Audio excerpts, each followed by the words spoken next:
의과대학 교수를 하면서 제일 제가 힘들었던 거는 권역 심내혈관 질환 센터를 따내고 유지하는 거였습니다. 처음에 2005년에 충북대병원에 갔는데 제 위에 황경국 교수님하고 응급시술하는 사람은 딱 2명 있었어요. 그래서 184일을 당직을 했습니다. 당직은 아니고 온콜이었어요. 15분 내에 병원에 도착하는 때라 있어야 되니까 대전도 못 갔습니다. 사람이 성격이 이상해져요. 그러면은 애들한테 소리 지르고 막. 나는 이렇게 하는데 니들은 뭐 하는 거야? 걔네들도 당직 계속하고 있는 애들인데 정말 힘들더라고요. 6년을 그렇게 하는데 사람이 미쳐버리는 것 같았어요. 근데 그때 어떻게 생각했냐면은 제가 레지던트를 하면서 충북에 있는 환자들이 심장질환을 가지고 그렇게 서울로 가는 걸 많이 봤어요. 그런데 서울에 아무도 없는데 그런 사람들이 계속 서울 가서 고민하는 게 너무 싫었고 고생하는 게 싫어서 충북대병원 올 때 제 1년 위에 있는 황경국 교수님이랑 약속을 했어요. 노네스트 엘리베이션 MI 환자도 60분 이내에 새벽 2시라도 뚫는다. 네. 직원들 데리고 정말 죽을 힘을 다해서 했습니다. 그래가지고 저희가 권역심내혈관 질환센터를 2기 사업에서 따내가지고 정부로부터 60억의 지원금을 받아요. 그때 우리 센터가 확 컸어요. 왜냐하면 그걸 따내고 몇 년 있다가 제 밑으로 교수가 2명이 연달아 들어왔거든요. 그러면서 당직이 엄청나게 줄어들었어요.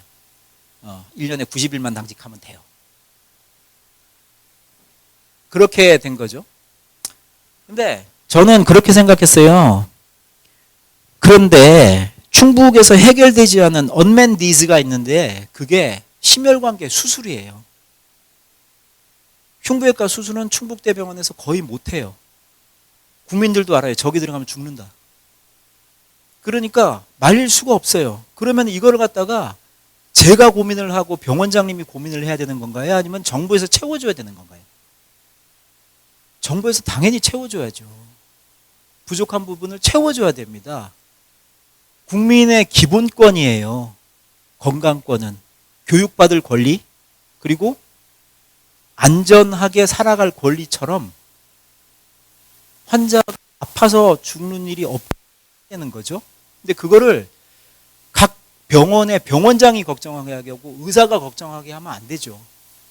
지역에 필요한 게 있으면 채워줘야죠. 그래서 권역심내혈관질환센터에서 일을 하면서 그래도 시스템을 갖고 있다고 하는 스웨덴을 갔어요.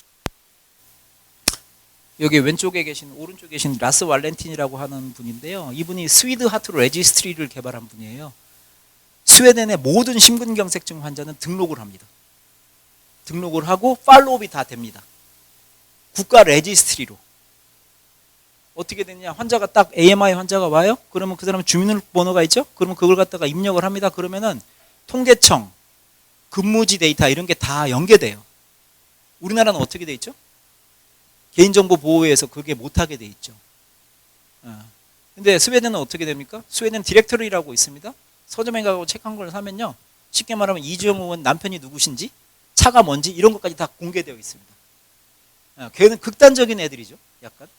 그래서 여기 가가지고 이 선생님한테 물어봤어요. 그런 국가 레지스트리를 어떻게 만들으셨어요? 그랬더니 왈렌틴 선생님이 얘기를 하기, 제가 웁살라에 처음에 교수로 왔는데요. 제가 CCU 담당이었는데 제 CCU에서 지나간 AMI 환자가 정말 죽는지 사는지 너무 궁금했어요. 그러시더라고요. 그래서 어떻게 하셨는데요? 그랬더니 매킨토시 컴퓨터 한 대 하고 연구관원서 1명을 데리고 그거를 다 등록을 했대요. 등록을 하면서 옆에 있는 병원을 자꾸 끌어들인 거죠. 그러다가 스웨덴이 심근경색증 발생률하고 사망률이 굉장히 높은 나라예요. 그러니까 정부가 야 이거 큰일 났다 이렇게 된 거죠. 그러면서 스웨덴 심장학회 물어본 거죠. 이거 어떻게 해야 돼요? 그랬더니 스웨덴 심장학회에서 웁살라 대학에 있는 라스 왈렌틴이라는 교수가 있는데 그 사람이 데이터를 갖고 있다라고 얘기를 해준 거죠. 그거 데이터를 갖고 국가 데이터랑 비교를 해봤더니 너무 잘 맞는 거예요. 근데 국가 데이터는 죽고 살고 하는 문제밖에 없잖아요. 근데 이분 데이터는 담배를 얼마나 피웠는지, 가족력이 어떤지 이런 게 다 총망라내 있는 데이터가 된 거죠.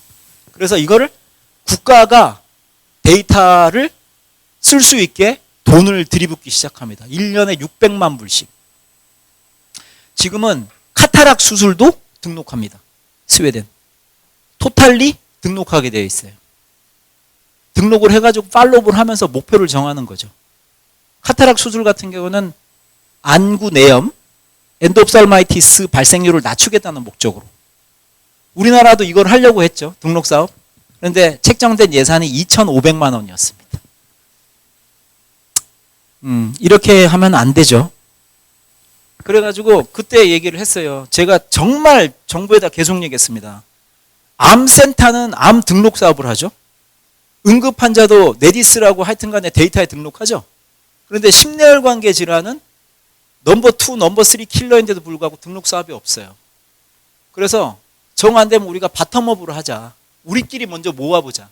그래가지고 대한심장학회에다가 이런 거를 썼습니다. 스위드아트 레지스트리를 봐라. 우리가 먼저 바텀업을 해가지고 정부에다가 제안을 하자. 했는데 여전히 3천만 원입니다. 그래갖고 제가 다시 제안했어요. 그러면은 세종하고 충북이 좀 약간 이게 클로즈드 서피스니까 여기만이라도 등록 사업을 해보자. 아니면 부산 심근경색증 발생증 사망률 높으니까 그거라도 등록 사업 해보자. 왜냐하면은 정부 자료는 생정 통계밖에 없어요. 죽고 사는 거. 근데 우리가 필요한 건 그게 아니잖아요. 환자의 생활 방식이 어땠는지 이런 거 다 필요해야지 대책을 세울 거 아니에요. 저는 그런 쪽에서 일하고 싶었어요. 그래서 병원과 임상의 현실을 모르는 예방의학, 의료관리학, 보건행정을 비전문가한테 맡기면 안 된다는 생각이 점점점 저는 들기 시작했어요. 의사들이 일부 노력을 해야 돼요. 여기에. 왜냐?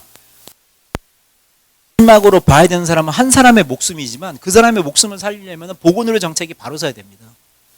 잘못된 보건의료 정책을 만드는데 이분들이 너무나 많은 악영향을 끼쳤. 현장을 모르는 정책. 무조건 현장을 안다고 다 아는 건 아니죠. 그렇지만 현장을 바탕으로 알아서 더 열심히 공부하는 사람이 훨씬 더 현장감 있는 정책을 만들겠다라고 저는 생각을 하고 있습니다. 이런데 그렇지 않으면은 병원에 한 번 없는 와본 적이 없는 분들은 데이터 얘기를 하는데 그 데이터는 살아있는 데이터가 아니고 그냥 엑셀 용지일 뿐이에요. 그래서 저는 외국을 돕고 싶다는 생각을 계속했습니다. 선진국에서 배워서 후진국을 가르쳐줬으면 좋겠다. 그냥 꾸준히 노력하고 있었어요. 2017년, 18년 에티오피아까지 가려면 비행기 엄청 오래 타야 되거든요. 에티오피아가 선진국의 도네이션을 받아가지고 경제가 많이 일어난 나라 중에 하나예요. 10년 전만 하더라도 넘버원 킬러는 말라리아 같은 병이었습니다. 근데 그게 뚝 떨어졌어요. 그리고 오히려 뭐가 생겼냐면은 먹고 살게 해주니까 당뇨병 환자가 늘어가지고요. 뇌졸중하고 심근경색증 환자의 그로잉이 가장 빠른 아프리카의 나라입니다.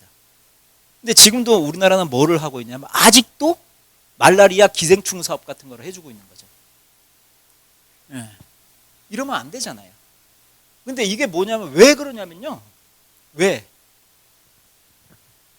이분들이 아시는 게 말라리아와 기생충이기 때문이에요. 임상의사가 안 되면 현장감 있는 행정정책을 수립할 수가 없는 거죠. 그래서 그냥 거기 있는 의사들, 간호사들 우리 병원에 불러다가 정부 자금 받아가지고 가르쳐서 3개월에서 6개월 정도 가르쳐가지고 시술할 수 있게 만들어서 돌려보내고 회사에서 도네이션 받아가지고 기구 보내주고 이런 사업을 계속하고 베트남도 했었었는데 이제 작년에 제가 이제 사직을 하면서 끝났죠. 이런 일이에요. 그래서 국력 의료기 회사 계속 도와왔습니다. 막 그 생각이 들더라고요. 회사를 만드는 것도 방법일지도 모르겠다. 그런데 회사를 차리면 바로 망하는 게 뭐냐면은 보건의료에서 들어오는 예산이 워낙 경직적이기 때문에 만들면 망해요. 우리 누나 망했어요. 이게 페이스북에 이런 분들 많이 보셨죠? 성함이 똑같은 노현경 선생입니다. 내가 되게 좋아하는 선생님인데 여자 선생님, 자칭 미국병. 자기가 그래요. 선생님 저 미국병 걸렸었던 것 같아요. 아주의대 나왔거든요. 김대중 교수 제자죠. 근데 이 친구가 학생 때부터 그렇게 미국 싶었대요. 근데 이제 아주대에서 있대요. 의과대학. 거길 갔다가 이제 미국병에 완전히 걸려버린 거죠. 그래가지고 미국에서 엄청 열심히 해가지고 거기서 미국 민상의사를 하고 있습니다. 제 후배 제자입니다. 김영우 선생입니다. 이 친구는 되게 특이해요. 아버지 맨날 그래요. 그 친구는 할아버지가 잘 살아가지고 제가요 뭐 이런 식이죠. 구김살이 없어. 네, 유니버시티 오브 미시건 고 블루라고 하는 애나버에 있는 학교에서 공부를 하고 한국에 와가지고 충북의대를 들어왔습니다. 근데 그 친구는 아주 뜻이 분명했어요. 선생님 저는 백신 사업부에서 일하고 싶어요. 백신 사업부. 왜? 아니 그게 백신 사업부에서 일하면은 사립회사에서 일하지만 WHO하고 이런 데서 공공적인 일을 수행할 수 있을 것 같거든요. 라고 얘기를 했습니다. 그래갖고 지금은 어디 있냐면 GSK에 있거든요. GSK에서 진짜 백신 만들고 있어요. 플루 백신 맨날 3가 4가 이런 거 예측하잖아요. 엔티젠 예측해가지고 만들죠. 그 일을 하고 있습니다. 이 친구는 지금은 충북대 졸업하고 그 어디였더라 존스홉킨스에서 MPH 과정을 하고 바로 GSK로 왔어요.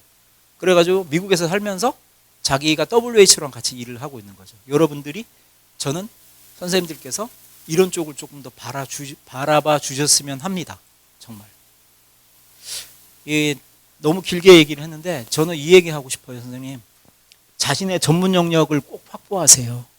지금은 여러분이 어떤 일로 해서 안 되면 뭐 피부 미용하지. 할 수 있어요. 그렇지만 피부 미용도 전문가가 되세요. 전문가. 여러분을 대체할 수 있는 쉽게 대체 인력으로 만들지 마세요. 여러분이 일반인으로 남아서 그렇게 하는 것은 정부가 바라고 있는 것입니다. 우리나라 맨날 그러잖아요. 전문의가 너무 많아. 그냥 일반인으로 바꿔. 여러분이 그렇게 생각하시는 것이 바로 정부가 바라고 있는 겁니다. 여러분은 전문 영역을 확보를 하고 내가 쉽게 대체되지 않는 사람이라는 걸 증명하시는 게 필요하다고 저는 생각해요. 그게 여러분의 환자들에게 더 도움을 줄 수 있는 확실한 길이 됩니다. 그리고 한국 의료를 생각해 주세요. 미국 가서 살아도 괜찮아요. 뭐를 해도 좋아요. 그렇지만 한국 의료를 걱정할 사람은 한국 의사들밖에 없다는 생각을 해주세요. 어느 누구도 걱정하지 않아요. 우리가 이 싸움을 하고 있는 건 뭐냐면 우리가 먹고 살려고 하는 게 아니라 10년, 20년 후에 무너져가는 한국 의료를 마지막으로 붙잡고 있는 거라고 생각을 해주세요. 제발. 그리고 우리가 선다는 것이 그 안에 후배가 있다는 걸 잊지 마세요. 선생님들 맨날 얘기하시잖아요. 그죠? 크크자가 원하는 게 뭐였을까? 다 옳은 얘기예요. 그런데 여러분이 마음에 심어두셔야 되는 건 뭐냐면 여러분이 영영 20대 말 30대 초반의 의과대학 학생 전공의가 아니라는 거예요. 1년만 하면 선생님들이 어떻게 됐냐면 이거의 오브젝트가 될 수 있어요. 선생님들이 마음에 품어야 되는 건 뭐냐면은 우리한테 선배들이 못 준 거를 욕을 해도 돼요. 욕하라고 있는 거예요. 세종대왕이 욕 만든 게 다 이유가 있어요.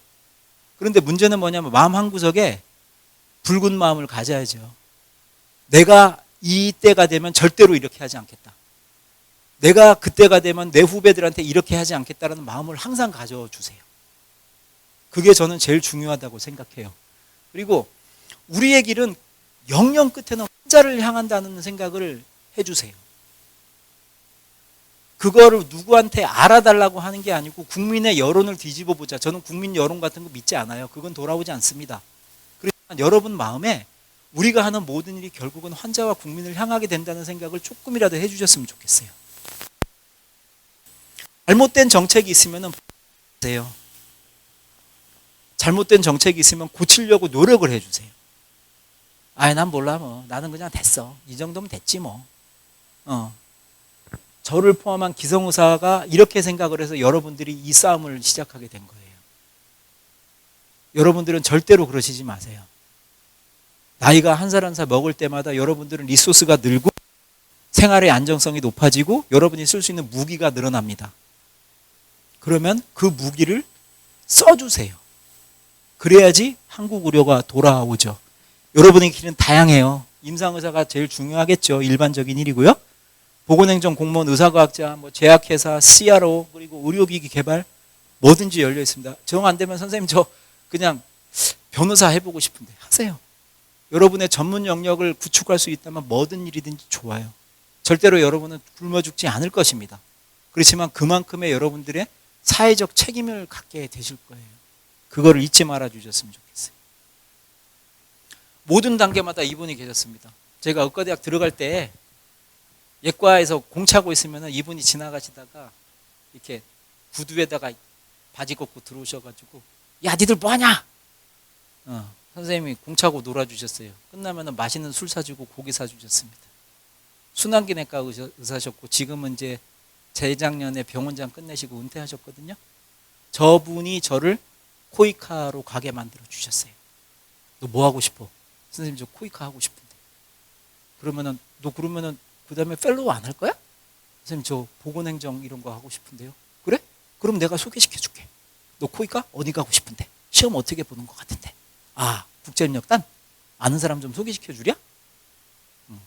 순환기내과 안 해도 돼. 네가 하고 싶은 걸 해. 진짜.